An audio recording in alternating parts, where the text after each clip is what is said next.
Hello and welcome to this session of the Project Virtual Conference 2018. Today we have Colin Query with us, and he is going to be presenting on project data everywhere in one place. Before we get started, I just want to let the attendees know that you can use the chat option at the bottom of your screen to chat and ask any questions. So without further ado, I'm handing it over to Colin. Hello, thank you. Appreciate it. So good morning or afternoon or evening to everybody. And for those who are watching this recorded, thank you very much. Appreciate that. So yes, we will begin with about project data everywhere. So there we go. It wasn't moving for a second. So first, of course, a big thank you to the sponsors whom without we wouldn't be able to do this today. And we appreciate their help in getting everything set up for us. So a quick introduction of who I work with. I work with EPM Strategy. And we used to call ourselves just a niche in just one area. Project management and Microsoft Project. So I guess technically two areas, but one combined concept, because technically you can do project management on paper, but we know that it's much harder than using a tool, and Project was the best tool. So it's kind of a chicken egg thing of which we were first with Microsoft Project or project management.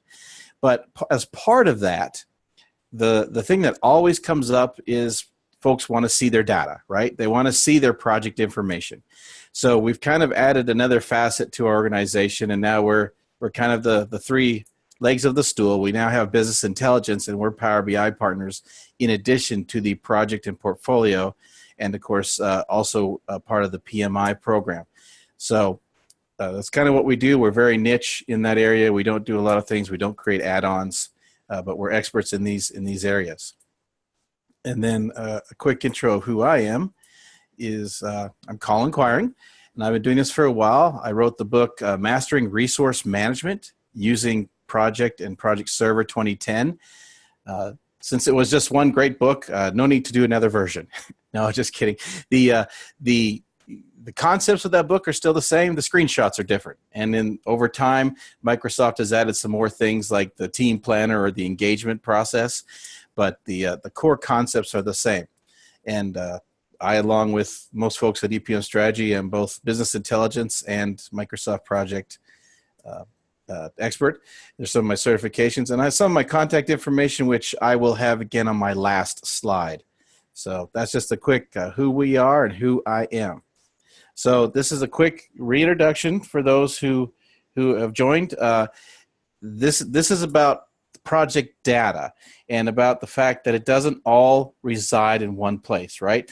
We like to say everything's in project, and as much as I'd like to say that too and think that, we know that it doesn't. It doesn't all live there. So this session is pretty much about, okay, how do we then use the Microsoft project data and other related project data, right? It's not inside a project to make better projects and better decisions and kind of look at things more holistically. All right. So I start out with some sample questions just to kind of think about, to kind of get the mindset of, why think about the bigger picture? Why, part of it is when new work arrives, one of our questions, or I have there too, for current work. So we have work that we're doing when new work arrives, or the scope changes, whatever. Can we even do it? When can this be completed? We all know sales likes to go out there and make a promise of we'll get this done in a week. Well, it might take us 6 months no matter what, so we need to have realistic schedules and realistic templates, and so that sales and other departments can have a realistic expectation of when things will be accomplished, so they're not out promising the moon when they can't deliver it, or when we can't deliver it, right?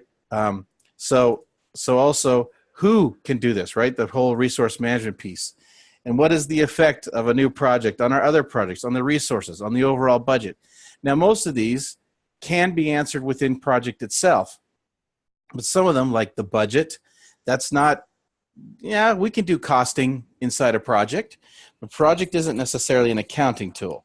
So, we need to think of overall. It's one thing to say our resource management, which, having written a book about it, I'm all for resource management and doing it properly and doing it in project. But sometimes there's external influences or external uses that maybe we're not accounted for in project. So that's just some sample questions. So now I want to have you think about, because when we start combining other data sources, the question is, what are your big questions? So what's the big question for your organization? These are just some examples, right? Is it on-time delivery, right? If you're manufacturing or, well, even service-oriented, is that the big thing? Or is it being on budget, right? Or, of course, a combination. For consulting organizations or for service industry type, is the time billed to customers? Are we idle? Do we have extra people? Do we not have enough people? Utilization, capacity, training of external or internal, right? And are we keeping our employees, sales, profit, and other things, right? So what are the big questions or combination of questions that matter to you and your organization? And thinking again that not everything always resides in Microsoft Project as much as I'd love it to. So here we go. So we have those big questions, right? Like the budgeting or the ROI or those kind of things. But where does that data reside? As the project guy, I'd love to say, oh, it should all be in project, and whether that's online or server, or you can do individual files. Reporting using individual files is a little bit harder, but not impossible. So, but for my examples today, we'll be using project online, but it works the same project server or online. So not all the data that we just talked about in the previous slide are probably residing in project. In fact, what if you have an ERP system, right? You have all these different ERP systems here that are available. One of the great things about Power BI, and that's the tool I'll be using to show how to combine this data, is it has links, it has data connections. I'd say to everything and anything. That's probably not 100% true. But it does have links to all kinds of different places, and if you, my saying always is, if you can get to the data, you should be able. I mean, in any way, you should be able to report on it. There's always different ways, like OData or other methods. Okay, so what if you have data in your ERP system, right? And part of what this is about is not about. It's not about pushing data back and forth. Traditionally, that's one of the ways that we do this, right? Is we say, well, we need this data, so we push it into project, or we take it out of project, we push it into the ERP system. What I'm talking about today is keeping them separate, although we have some sort of unique key, right? Some sort of unique thing to identify, even if it's just a project name, as long as that's unique. How to link the two systems. But what about if you have your data sitting in an accounting system, right? Or multiple accounting systems. We've had clients with QuickBooks, and they have 2 or 3 or 4 companies, and so they have 2 or 3 or 4 sets of QuickBooks, right? Or they have 2 sets of QuickBooks and then one that's in an online like Zoho. So you actually have 2 accounting systems. And that's more common now that we have, more businesses merging or acquiring other companies. So what about the old standby of Excel, right? We have Excel files, or more realistically, we have lots of Excel files, right? So, and then we have different databases here. We have Access or SQL or even MySQL, right? And most realistically, we have a combination of these things. We have accounting file system, may or may not be in Excel, but we have an accounting system. We have Excel files. We've got some SQL over here. We've got, now Azure, however you want to define it. So we have different data sources from all over the place, all right? So this is just to get you thinking about how we can connect all of these things. Now, before we connect all these things and talk about that, I want to talk about, I have some assumptions that I'm making here.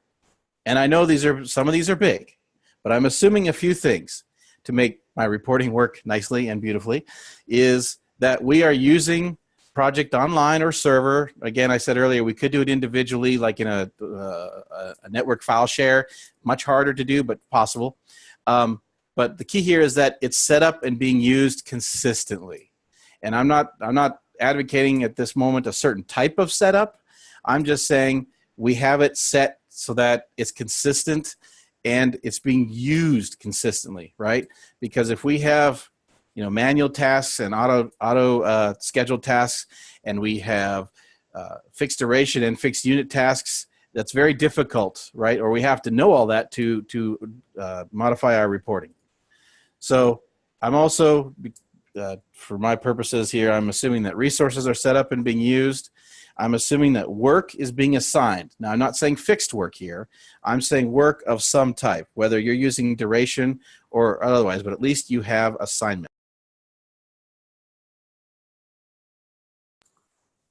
All right, and I'm also assuming.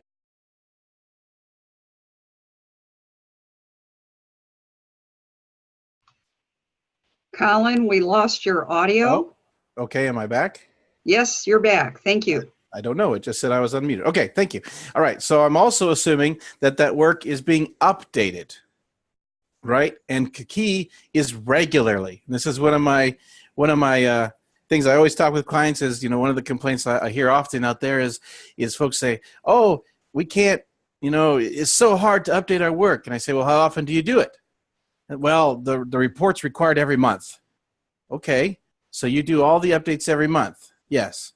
So let's pretend today is the end of the month of July 31. I know we're in June, but July 31. And what did you eat for lunch July 2nd?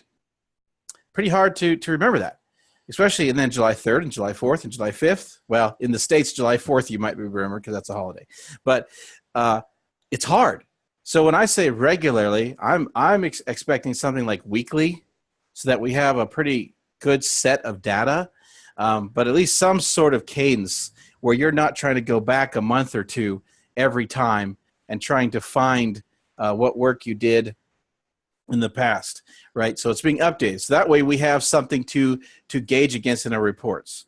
And then some of the features of project are being used. I'm not necessarily saying you have to use all these, but some sort of, you know, like, again, consistency. We're using milestones or other tasks. Basically, my goal here is that our projects are consistent and being used consistent, that we can use them for reporting. That's kind of the setup here for what I'm going to be showing. So there are some basic reports, right? Nothing that you haven't probably seen before. We have this project center view, right? And we have these indicators in here, baselines, location, just some random indicators. This is directly, you know, just a screenshot out of project center. You know, nothing fancy, but again, I'm just leading you down the path here to show that we can start with some of this, but at some point, we're going to want to combine with other pieces of data, and that's what I'm going to show here in a minute. So we have these project center views. We have the resource center views, and in our case, you can see Byron apparently does all the work. So he does all the work, and these are the rest of us, and I'm probably this blank spot right here. Yeah, for sure, I'm the blank spot. So, and the other folks, you know, so everyone else has work, and these are very good and very effective.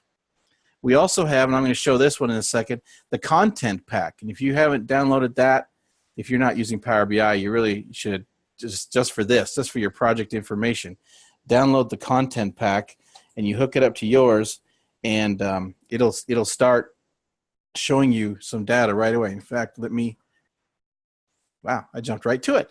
So this is the project content pack. So I've got this hooked to our example, our sample PWA site. And so you can see right off the bat, projects by type, you know, these project names, and here's some of those indicators, right? Suddenly it's a little bit easier to understand our project data when we're using Power BI. And for those that aren't used to Power BI, I'm in the Power BI desktop tool here, but you can do this online and you can share it. The session isn't really about how to use Power BI. There's actually dashboards in a day that we provide to organizations that go through how to use Power BI and with all data, right? Not just project. But for us and our purposes here, we're talking about how to use not how to use Power BI, but how you can get data from multiple sources. So this is just the out of the box. I mean, straight out of the box, you can have this today on your computer and hook it to your PWA instance. And it's got some information here. And if you don't have some of these things, it just shows up blank.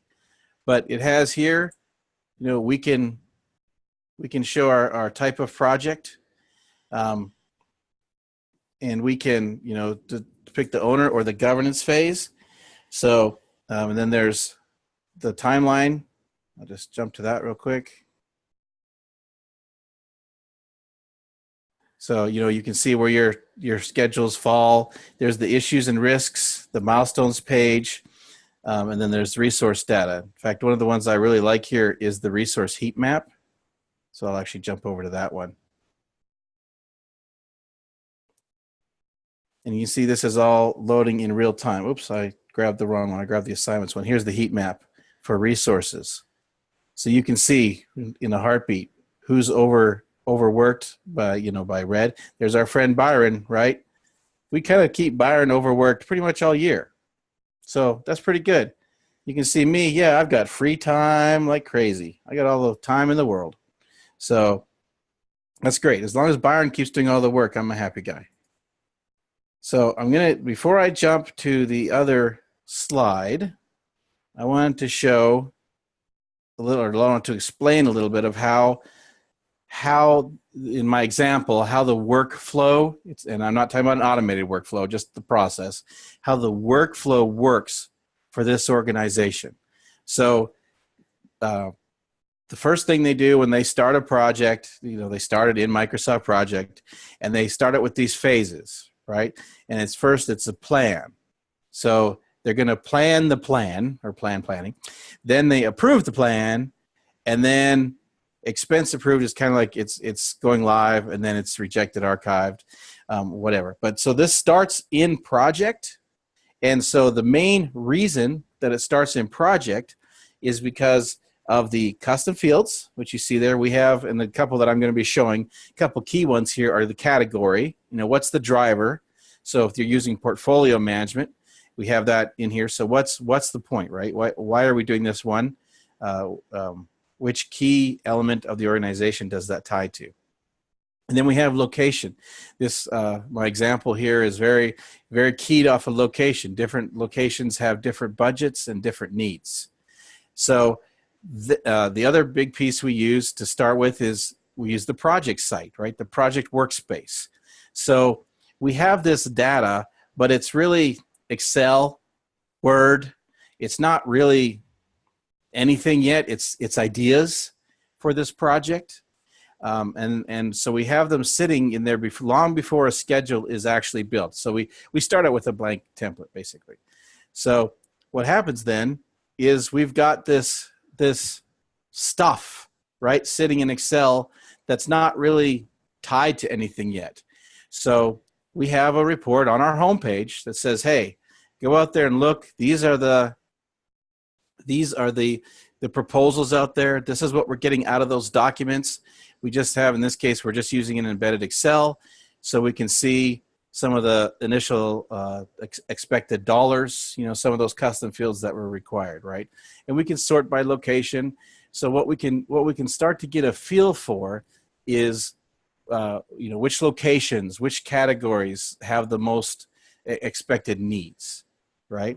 But then what happens is the schedule gets built. Once it gets to approved status, the schedule is built, right, from a full template, and that's where we get some of that key project data points, right? The milestones, the deadlines, and we put some of that costing information into project.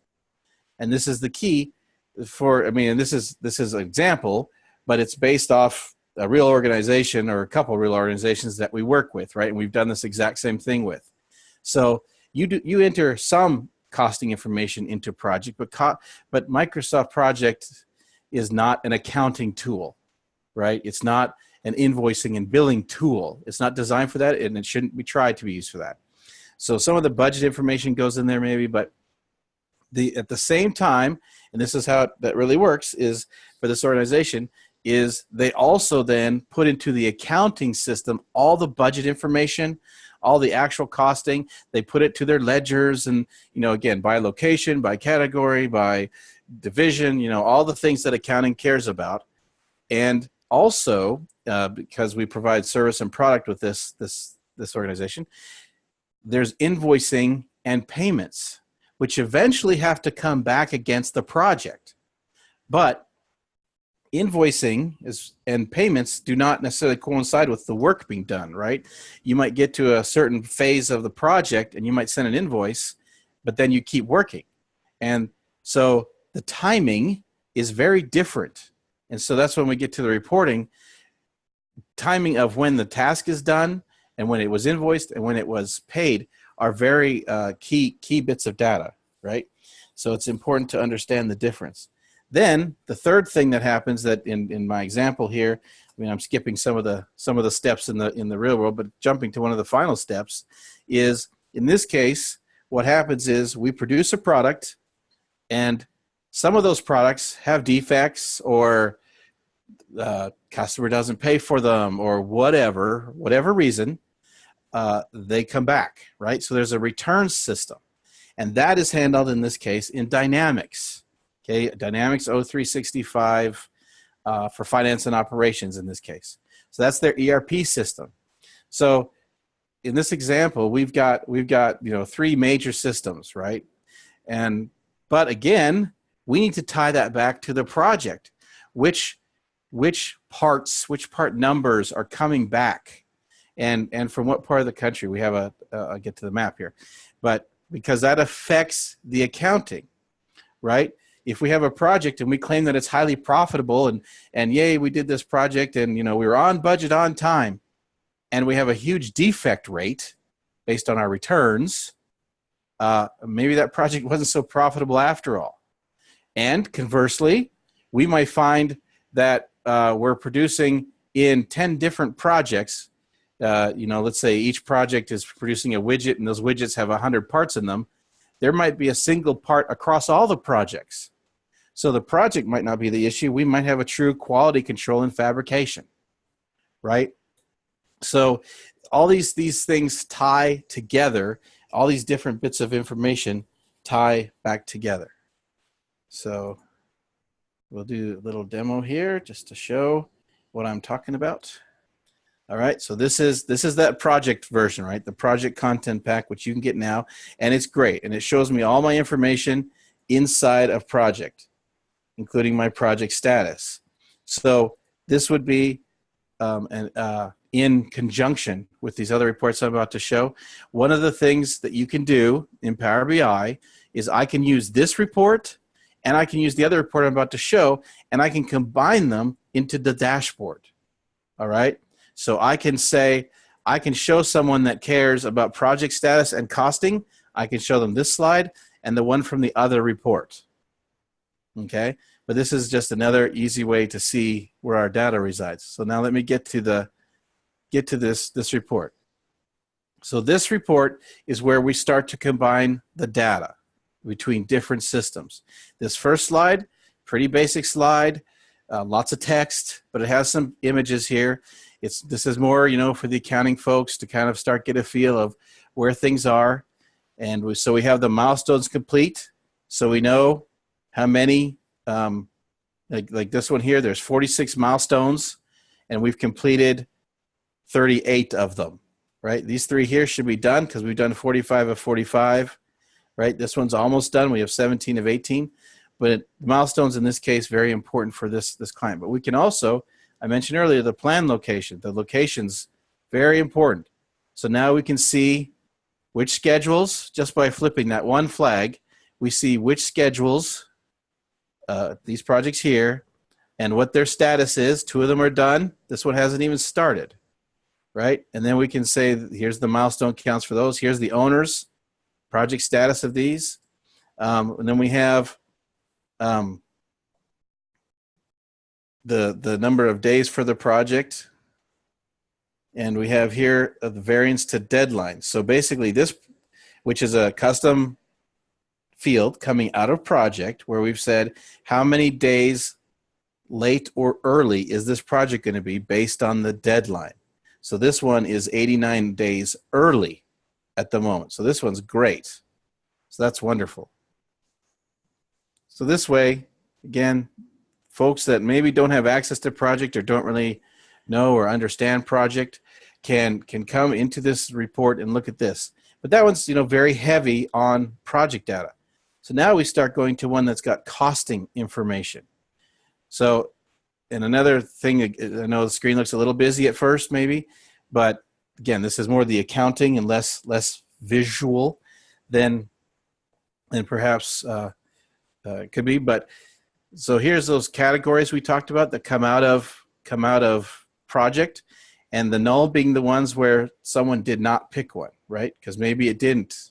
Sometimes we have, like, these are the drivers, right? So sometimes you have a driver that might be something like, government requirement.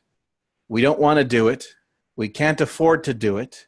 It's not going to give us any payback. It's not internal. It's not an upgrade. It's not a wish list, right? It doesn't match any of our company drivers, but yet we have to do it. So in this case, they chose just to call those null. So you could pick whichever category. We can sort by which owner has which. So again, this looks like this is all project information, but in here, we're seeing this actually is a combination now. We've now combined the accounting system data with the project data. All right. So we have the project names here, and then we have by status.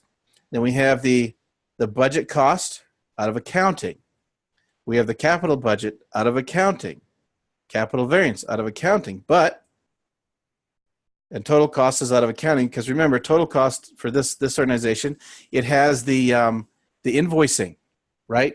And it's including the returns, things that we just don't have.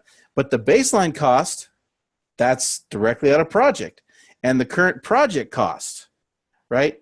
So the top one, they probably haven't updated the baseline or update the costs in just a little while because it's identical, or they just baselined it according to the cost. But normally, like this one here is different, right? Our baseline is 1.6, and so far we've spent 1.2 million. Let's see here if there's one that's the other way, right? That we spent more than we had baselined. So far, probably these aren't done. Oh, these aren't done. These are just getting going. So some of these are at 0%, and that's why they're still good. Oh, here's one. So we have this one where we're over by $20,000 already. So that's coming out of project.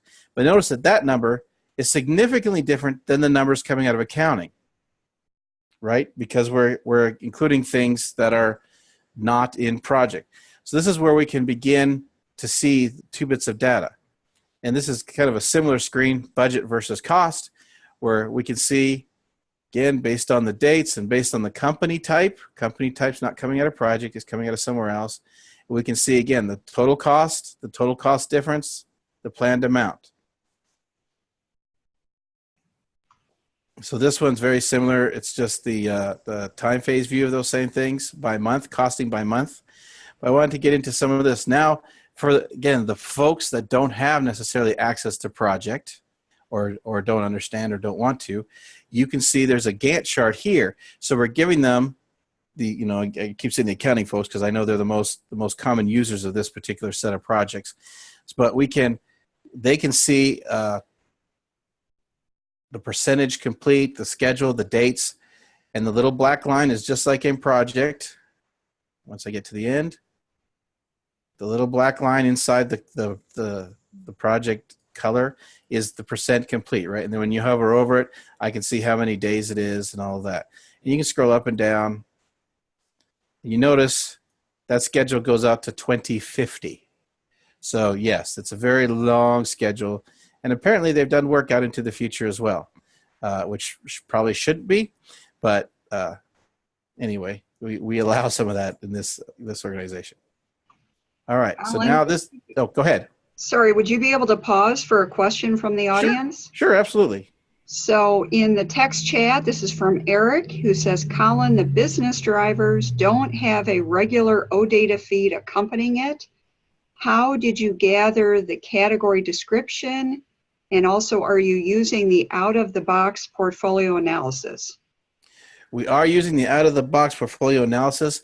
What we're doing is we're using the custom field because that's a custom field.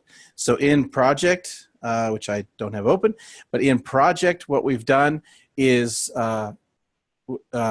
so you're correct. We basically had to rebuild that piece because you can't directly, or at least I don't know how to directly get to the drivers, right? So what we do is, because they're custom fields, we just hook to the custom field through the OData.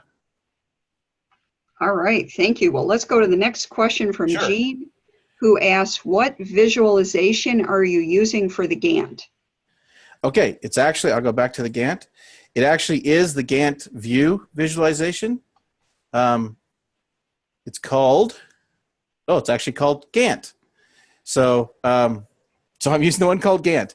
And just as a heads up for those, like if you don't have that in your Power BI, what you can do is right here is this little ellipsis, and you can say import custom, and you just say import from marketplace, and the system will go out and grab, it's doing it on another screen. I'll pull it over here. It will go out and grab, and you can just do a search. And there's 3 of them out there, right? So I'm using this one called Gantt. And then all you do is hit add, and that adds it to your visuals. Wow, so that's a great takeaway. Thank you, Colin. And maybe we can look for more questions in about 15 minutes if that works. Sure. Yeah, no problem. All right.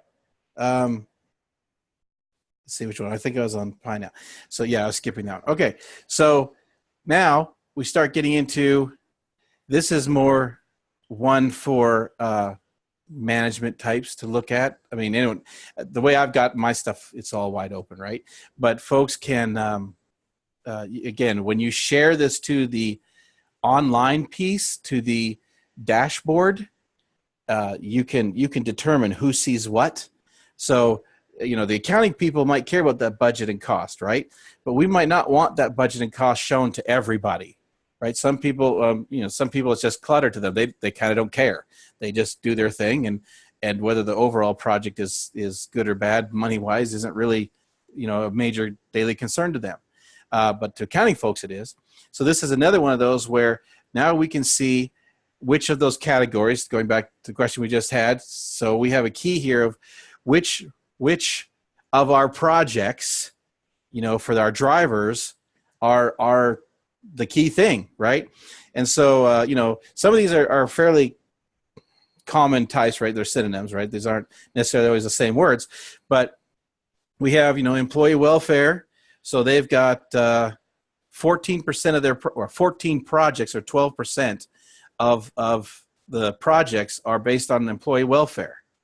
Some are, internal or external customer. Sometimes customers just say, hey, we need this, right? They have some high payback ones. Then they've got the major capacity, the required, like stuff we have to do, and then, kind of the wish list. But we can see in a heartbeat here, 63% of our projects, which is 63 count, which is 56%.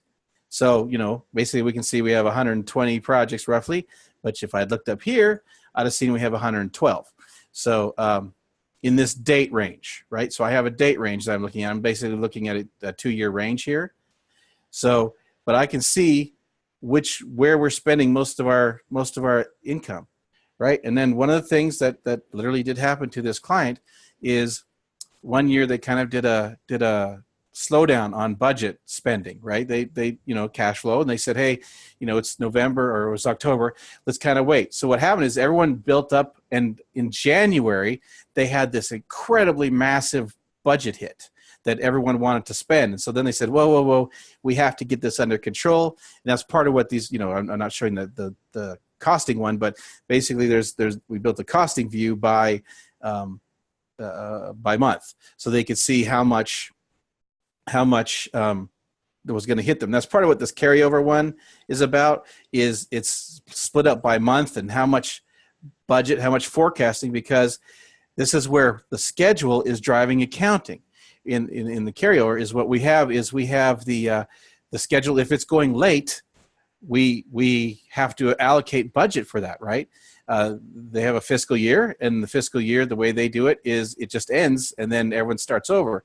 Well, if you've had pre-approved money in year one and you're going to go into year two, you need to allocate that in the accounting system, or suddenly it's going to look negative. So this is where the projects push accounting, but it doesn't do it automatically, right? The accountants look at it and determine how to move that around. So equipment replacement being a big one for this organization, right? So and again, this is for the executives to look at and say, hey, where are we spending our big items? Now, I also mentioned earlier about the claims process. And so I'm kind of skipping the whole sales and marketing. We actually have a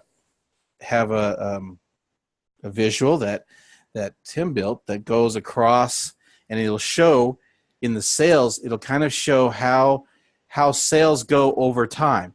So when they move this dial for that, it's a U.S. map, and it shows the sales shifting over time. So you could say, take for example a seasonal item. Well, if it's snow shovels, you'll be selling snow shovels in Minnesota long before, if you ever, sell them in Florida, right? But you'll sell them in North Dakota, and Minnesota, South Dakota, and then maybe a few weeks or a month later, Nebraska, maybe a few weeks later, Kansas, and then, you might get down to Oklahoma and Arkansas, but you probably aren't going to sell too many in New Mexico, Texas, Louisiana, right? But you can see that growth, and which based on your sales, and then what you can do is you can see how that affects next year, right? So we can plan our projects. So, hey, why are we spending marketing money in Texas for snow shovels, right? Or why are we spending money in Nebraska to sell snow shovels when they've already bought them, right?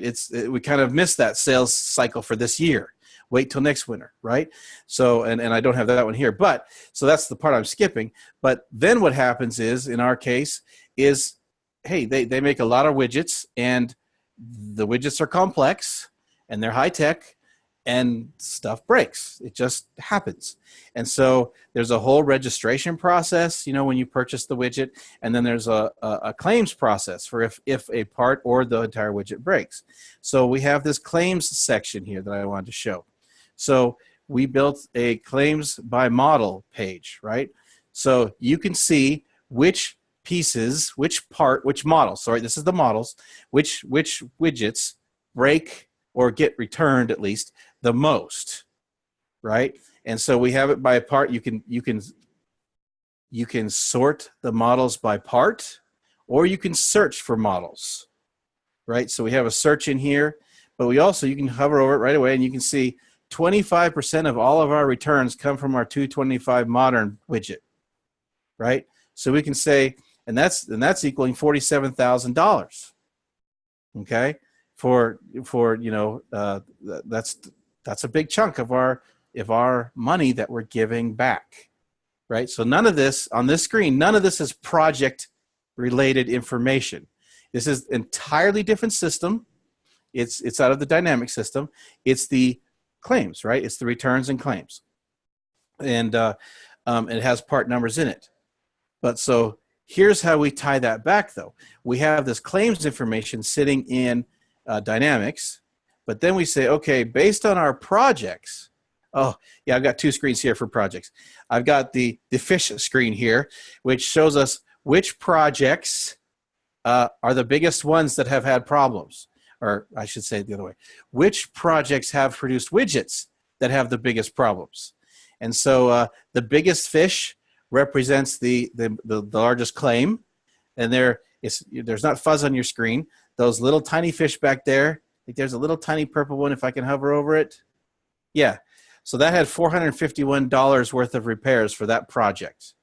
So the widgets that one produced, pretty relatively insignificant. But this big green one up here, I'll get him.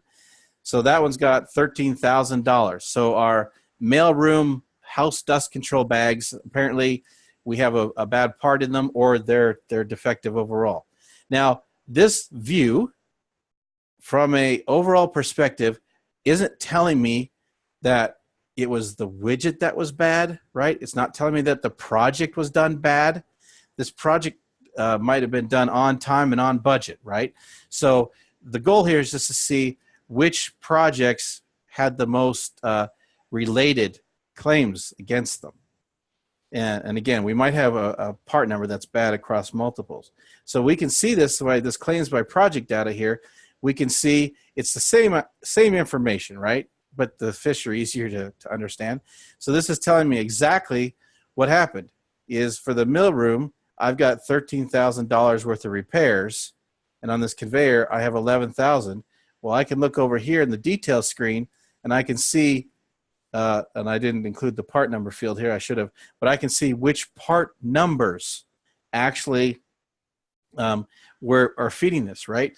And I can start to look and see what the commonality is here. Because part of our triangle, like we always talk about, is, right, scope, budget, quality. Well, we might not be having quality here. And this is where, and here's the attempt, is to tie back the production of these widgets to the project to see where the issue is, right? It's kind of like the holistic quality perspective. It's one thing to say, well, we built a bad product. Well, maybe we designed it badly, or maybe we, didn't do things right during the project itself. There's all kinds of variables about how we get from A to B, right? And this is trying to get that whole big picture, and then we go back into the costing. So I also wanted to show you one other little screen here is we can also see claims by location, right? So we've just got a little map here of on the top. I split this map out twice so I can show you another problem. But so this is basically saying, this is where our widgets get returned from the most, is this part of the country. Now, it's a higher population, so that makes kind of sense. Maybe there's a product problem that's, I think of the, Takata airbags. Remember, they came back.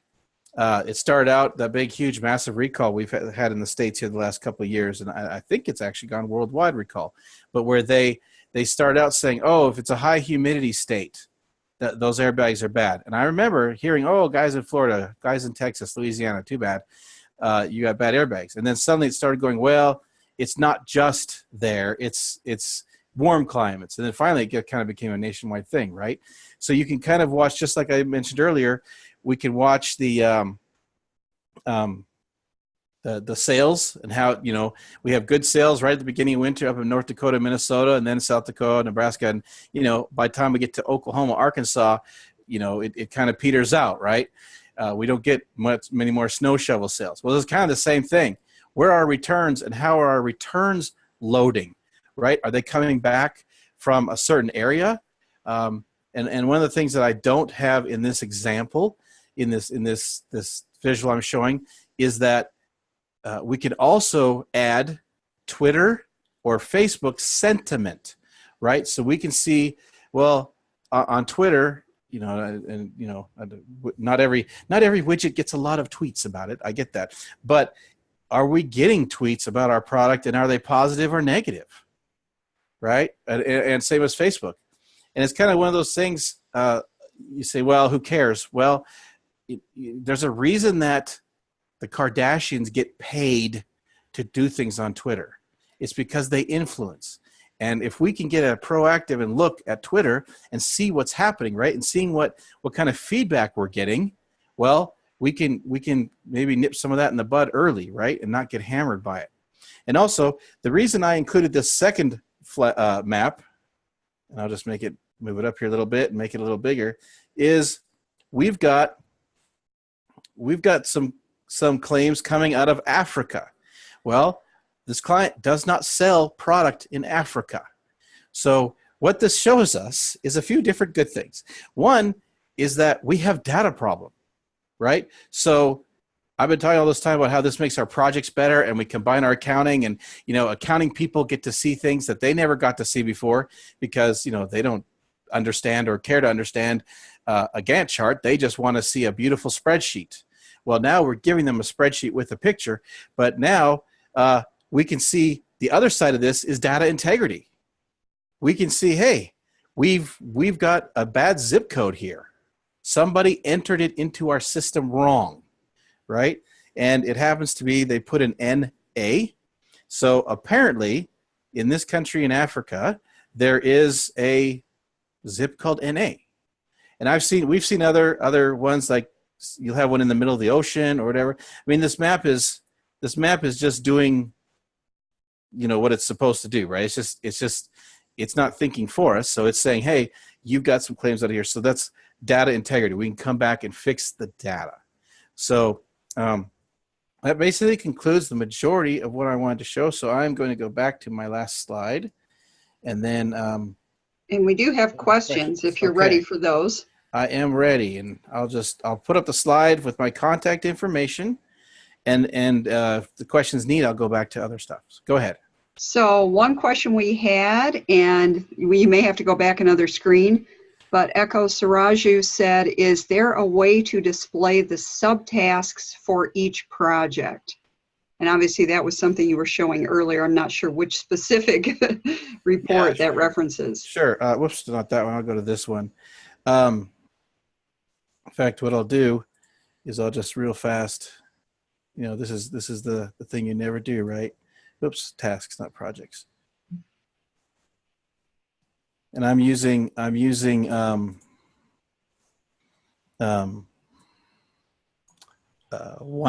So my data's on OneDrive. So if there's a few seconds delay, it's because it's round tripping every time. So what I'm going to do is I'm going to get the task. I mean, this is the easy way, right? This isn't formatted very prettily, but I'm going to just put them. There's all the tasks, and then what I can do is I can say if task is summary. I just have to get that field right there, and this will just be a yes, no, the way I've done it. But then what you can do is you can format this, right, so that the trues are indented or whatever, right? I mean, I'm just real quick showing you that, yes, you can get it in order. Now, mine's alphabetical, so what I would want to do is I'd want to add the project name, and then it would be by project. So the long answer is yes. And then what I do is I'll put my project first, so they'll be in order, right? And then I would just sort by project name, and there, I've got them all in order now. And just a sorting thing. But yes, you can show the subtasks, and you can actually in these. Let's see if I've got my filter. Yeah, I have a filter set where it's set to true, where it has to be a summary. But let me show you. One of these has the drill down. Just real quick. Maybe it's this one. Maybe I turned it off for my demo so I wouldn't actually. Oh, this one's got a drill down. So I could drill down. This is the one that's showing me my expense by month, right? So this is part of the carryover right into the next year. And I just got it set here to 2016. But I could drill down on the rows or the columns, but I could have my tasks in this matrix. So every time I drill down, it would go down another level. I just don't have that set right now the right way, I don't think. No. So, but yes, the short answer of that long answer is yeah, you can do that. All right. Thank you so much.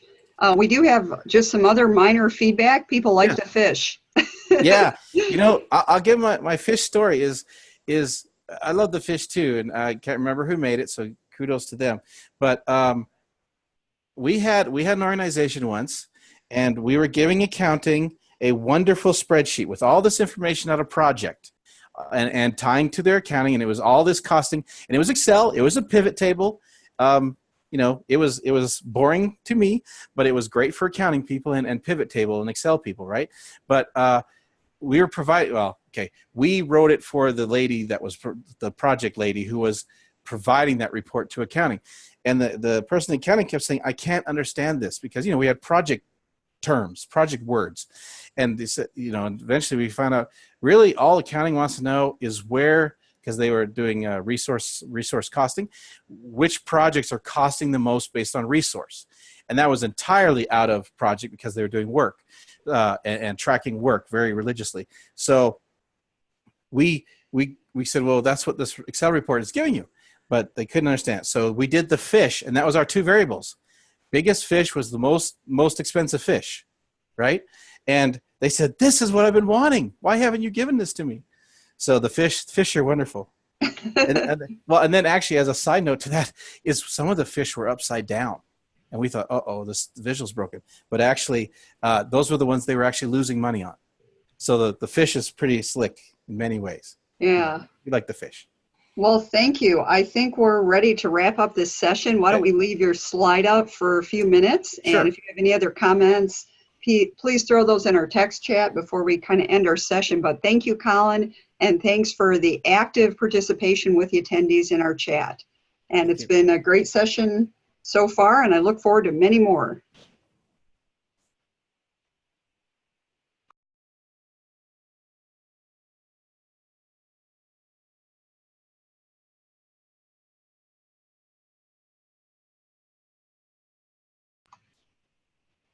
All right. Thank you, Colin. I'll go ahead and end our recording and have a great rest of the day. If there's attendees still listening in, please don't forget to complete your evaluations for these sessions, and we'll see you in a future session. Have a great day, everyone.